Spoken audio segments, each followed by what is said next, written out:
welcome. I'm Reverend Sonya Allen, pastor of Bellefonte Presbyterian Church in Harrisburg, North Carolina.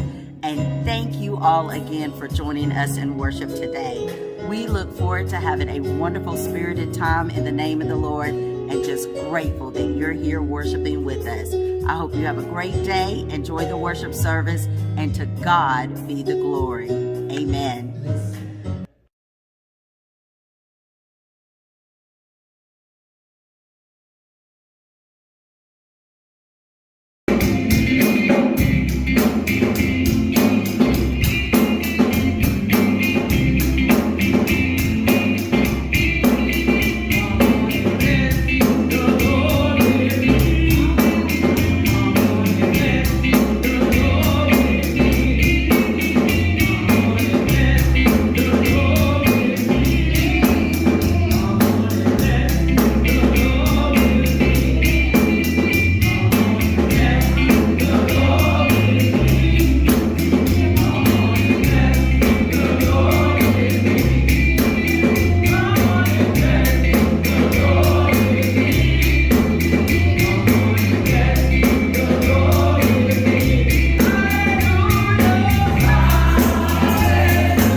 Today I'll be reading the book of Ephesians, chapter 4, verse 32, which states, "Be kind and compassionate to one another, forgiving each other, just as in Christ God forgave you." You should always be kind to each other and always forgive one another. You shouldn't hold burdens in your heart and hatred towards others because you're not able to forgive. And you should always be kind to your brothers and sisters in Christ, just as God is supposed to be kind to you. Have an example. Need the children's help, so if someone else feels they need to agree. Okay, we need some volunteers, at least 2 or more. We got one. Okay. Go ahead, come on. Okay, good, very good. Okay, very good, thank you, thank you. Now, what God wants you to do, if you have a ball and you're playing by yourself, and there's someone near you that's not having anything to do or anything to play with, and you're a bit lonely, He would want you to share. So, since you have this ball, He doesn't, what do you think you should do?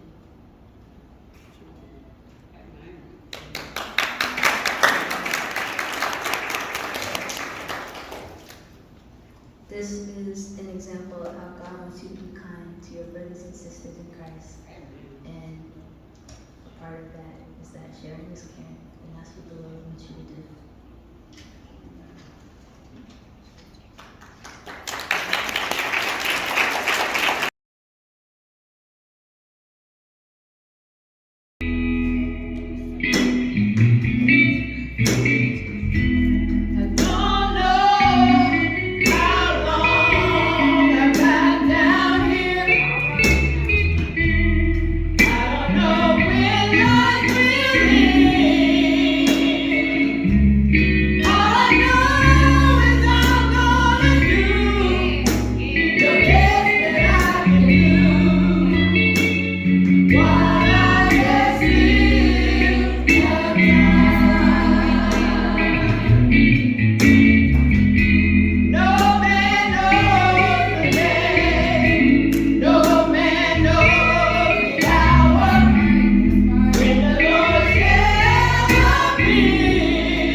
God. Welcome for you all again worshiping with us. We're grateful that you're here with us.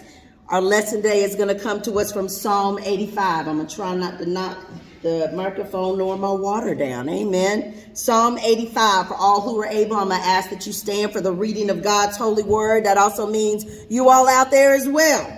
Psalm 85. Amen. Find it in your phone, tablet, find it in the book, find it wherever you need to find it. But look for it. Amen. I'm going to be reading the New Living Translation version. Y'all know I like that because it sounds like we talk. Amen. And here we go.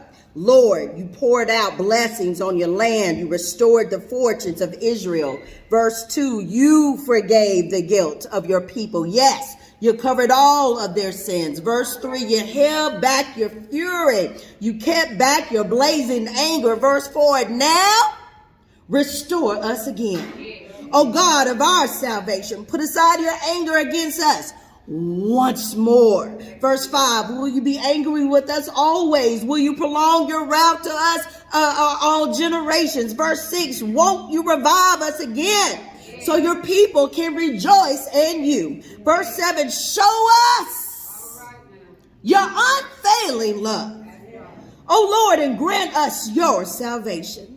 Verse 8, I listen carefully to what God the Lord is saying. For he speaks peace to his faithful people, but let them not return to their foolish ways. Verse 9, surely his salvation is near to those who fear him, so our land will be filled with his glory. Verse 10, unfailing love and truth have met together, amen, and righteousness and peace have kissed. Verse 11, truth springs up from the earth and righteousness smiles down from heaven. Verse 12, yes, the Lord pours down his blessings. Our land will yield its bountiful harvest. And verse 13, righteousness goes as a herald before him, preparing the way for his steps. The word of God for the people of God. Thanks be to God. Amen and amen. Family, I'm going to ask that you pray with me one more time. Oh God, before we shout amen, before we think of someone else, before we reason that we're so sure of what we know, God, please quiet our preconceived notions and sure things so that we can hear you. Fill us, Lord. Fill me, God, with your truth, compassion, responsibility, and justice, so that we may discover something about your vision, your hope, your purpose for our lives, for our home, our church, our community, that changes us for your glory and our better.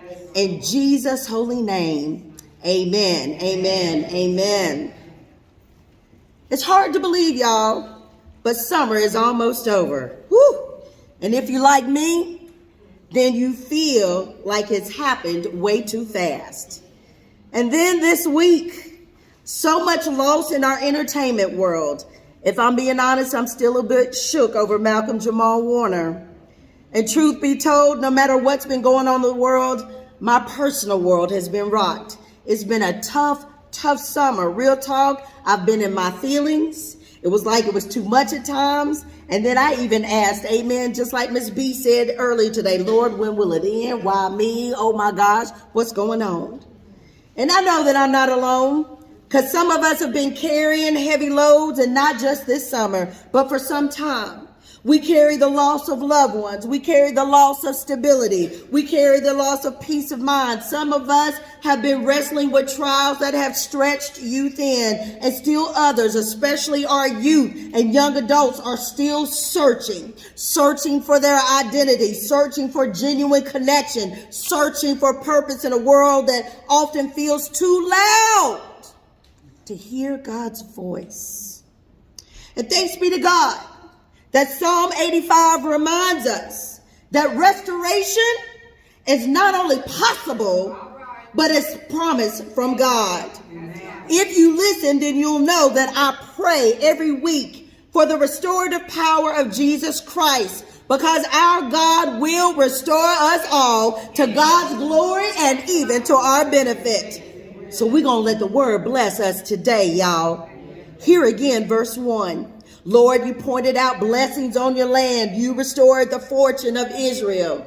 Now, family, The psalm opens with an acknowledgement to look back, not to go back or live or relive your past, but simply look back. And we look back with a goal to remember. You see, the people of Israel had to look back and recall those times when God restored them.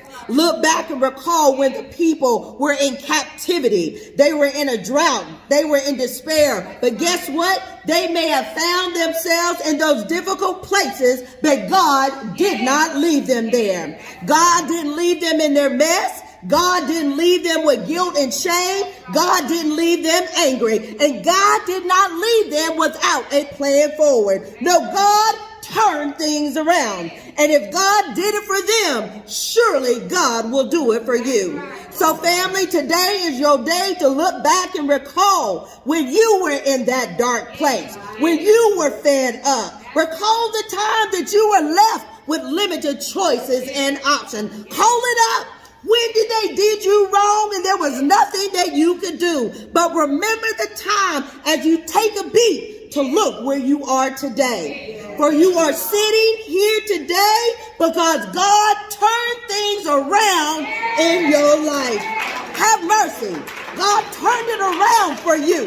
God turned it around for your family. God turned it around for this church. Family, God did it. And if God did it then, surely God will do it again. Hallelujah. Because God is a restorative God. God restored Israel, and God will restore your life. God will restore your family. God will restore your friends, your everything. God will even restore this land. Listen, God can bring you out of your illness. God can bring you out of your depression. God can bring you out of your anger. God can bring you out of any addiction. God can bring you out of any financial issue. God can bring you out of isolation. God can bring you out of any hurt. God can bring you out of any pain. God can bring you out from any broken relationship. God can bring you out of anything and everything that you might be suffering silently that nobody else can see. Amen. And God can and God will. You just need to trust and believe. Have mercy. Because the trials and tribulations are temporary. Ain't that right, Mary? Ain't that what you said this morning? The trials and hardships of this life are temporary. But get this, God's love is steadfast. God's love is trustworthy. God's love is enduring. And this ain't Pastor Sonya's word just blowing smoke. This is the word of God. Verse 6.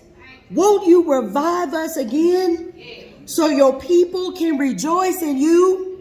Verse 7. Show us your unfailing love, O Lord, and grant us your salvation. Family, if you need them, just call them. Have mercy. Lord, I'm going through. Show me your unfailing love. Lord, it's not making sense. God, show me your unfailing love. God, I'm scared. Show me your unfailing love. God, I can't believe that I had such a great day. And I bet in you it can get better. So God, show me how good life can get. You see, restoration in God always begins with turning back to God. Show me, Lord. Show me, Lord. For this is the blessing of the text. When life was lifing, in the middle of the struggle, when the Israelite people did not know what to do, you know what they did not do? They did not walk away from God. Amen. They had their issues, but they did not walk away from the Lord. The people cried out to God, Lord, show me. You see, when you lose that loved one, that person you thought you could never live without, and grief comes at you hard, don't give up. Cry out to God. Lord, show me your unfailing love. Family, when your finances dry up, the family is fractured, or maybe you're feeling out of place, Young people, when you're torn between folks telling you who you should be and who you believe God is calling you to be, do not give up on you. Cry out to the Lord and say, show me your unfailing love, Lord. Because you need to know that no matter who you are, no matter who you think you are, no matter what you've done or even left undone, your past nor your pain will ever disqualify you from God's blessing in the name of Jesus. No matter what will never ban you from God's presence in your life. No matter what will never prohibit you from God's forgiveness and will never, ever eliminate you from God's restoration for your life. Amen. Because real talk, your awareness of needing the Lord is often your beginning of receiving God's restoration. Listen, you just can't experience the restoration in God if you're not listening for God's voice. And here's what we often forget, pastors, we do this, and then faithfully responding to God's voice. Amen. You can't just hear it and sit on it. You got to hear it and do something with it. Amen. Because restoration isn't just about fixing what's broken on the outside. Family, it's all about healing what's empty on the inside. Verse 8 said that I listened carefully to what God the Lord is saying, for he speaks peace to his faithful people. Family, you gotta listen.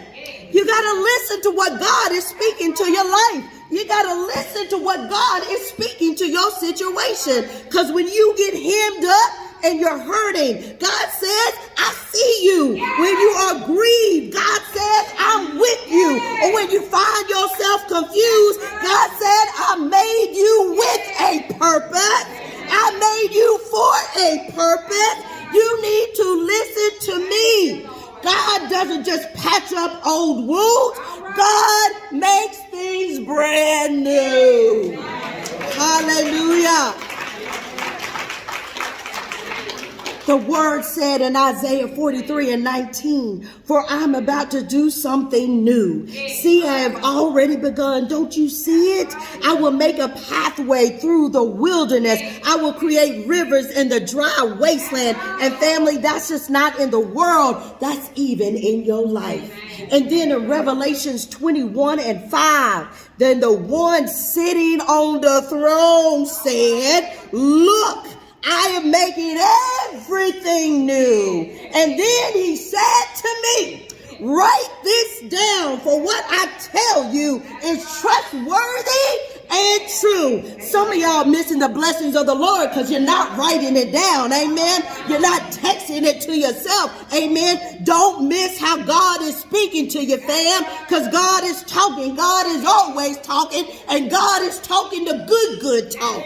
Amen. I hope you're picking up what God is putting down, Lord, y'all, because the Lord can do and will do anything new for your life, no matter what is going on. You see, God's peace ain't just surface level. God's peace ain't just for the moment. God's peace just isn't so you can feel better about yourself. God's peace will come to you in your life situation and will deepen that endurance that will steady you every single time when the storms are raging up around you, so that you know that you will be fine. You know that you will make it. You know that you will be successful and victorious in the name of Jesus. Have mercy. Because listen, restoration happens when God's love meets truth. Amen. Amen. Verse 10. Unfailing love and truth have met together. Righteousness and peace have kissed. Let me explain this, y'all. When we turn to God in our brokenness, God doesn't meet us with judgment. Amen. Sunday school class, y'all were preaching my sermon this morning and didn't even realize it. God doesn't meet us with judgment. God meets us with mercy. God meets us with hope. And then God's truth restores our sense of direction. You see, you are restored by God's covering of everything that you have lost. You are restored by God's faithfulness. filling you with whatever you think that you lack. You are restored by God's righteousness, rebuilding what was destroyed or even ruined. Family, you have to trust and believe God that you are restored for all the unanswered questions and things you might be dealing with. When you just don't know why, you are the one dealing with it in the first place. Dreams deferred, dreams that are loading, whatever the enemy has stolen for you, or whatever was said that you just didn't deserve. Family, you need to know and put it in your spirit person that you are restored with the peace that passes all understanding, and that peace and hope in Christ will give you the strength to keep going on. Because family, if you don't hear nothing else, I need you to hear this. This is what the enemy wants you to miss. This is what the culture wants you to not get. And this is it. God ain't done with you yet. Amen. God ain't done with you yet. Because if you know that God is still working it out for you, then you don't ever have to fall prey to the limitations of this world. Let them talk about you. God ain't done with you yet. Let them misunderstand you. God ain't done with you yet. As long as you know and believe that God is not done with you yet, God still has a purpose for you. God still has a blessing with your name on it. God still has an abundant life for you to live. You need to live that life. Amen. In the name of Jesus. Here again, verse 12. Yes, the Lord pours down his blessings. Our land will yield its bountiful harvest. Let me say it like I really want to, y'all. Can I say it like I want to? Let me say it like I want to. Yes, the Lord pours down his blessings, and our family will yield its bountiful harvest. Yes, the Lord pours down his blessings, and our friends will yield its bountiful harvest. Yes, the Lord pours down his blessings, and our church will yield its bountiful harvest. Yes, the Lord will still pour down his bountiful blessings, and the world will yield its bountiful harvest. Family, in the name of Jesus, by the power of the Holy Spirit, yes, the Lord will continue to pour down his blessings, and our lives will yield its bountiful blessings in the name of Jesus. Our God is the God of restoration, and you can be restored today. God is in the refining business, not the destroying business. And restoration in God does not mean that we go back to the way things were. Family, restoration in God means that we move on forward to something different, something better. For Psalm 85 just isn't a prayer. It's a promise. It's a testimony of a people who were struggling. But even in the midst of their struggles, they did not give up and they did not walk away. They cried out to God and they believed God. And guess what? God answered by promising them that he didn't forget them. And because God did not forget them, God's not going to forget us either. It's God's restoration for God's glory and our benefit, so that we can rest in God's presence, so that God can hold us together while God fixes and we heal, so that we always know that we have a place in God's will, so that we can continue to share the good news of the gospel in word and in action. God, family, will restore, because God is restoring. Family, trust and believe, and in the name of Jesus Christ, live. Amen. Live. Live, live, live. We have planted, we have watered, and thanks be to God for the increase. Amen. Praise the Lord. Amen. Let us pray. God, we thank you. We thank you, for we know we are simply not going to make it without you. God, we thank you. We thank you, Lord, for we are simply not going to make it without each other. God, help us to trust and believe you. Help us to faithfully respond to you. And God, in the name of Jesus, help us to love and encourage each other.